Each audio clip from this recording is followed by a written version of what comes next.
Welcome to Book Value Explained, your quick guide to understanding this fundamental financial concept. In this video, we'll demystify book value, explaining what it is, why it's important, how to calculate it, and its limitations.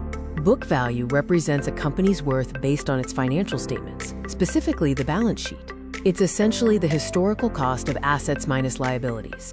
Book value is a crucial metric for investors, offering insights into a company's financial health and serving as a valuation benchmark. Now, let's look at how to calculate book value.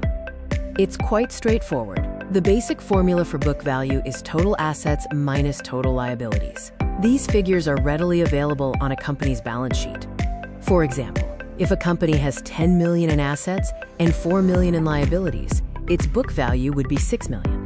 So what does this number actually tell you about a company?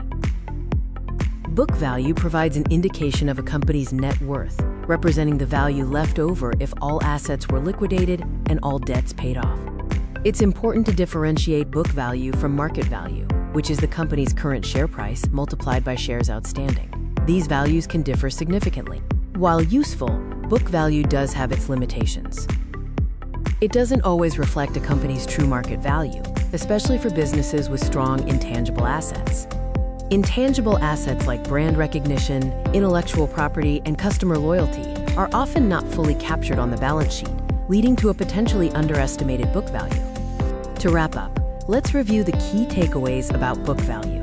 Book value is a straightforward measure of a company's net worth, calculated by subtracting liabilities from assets, and it's a foundational metric for investors.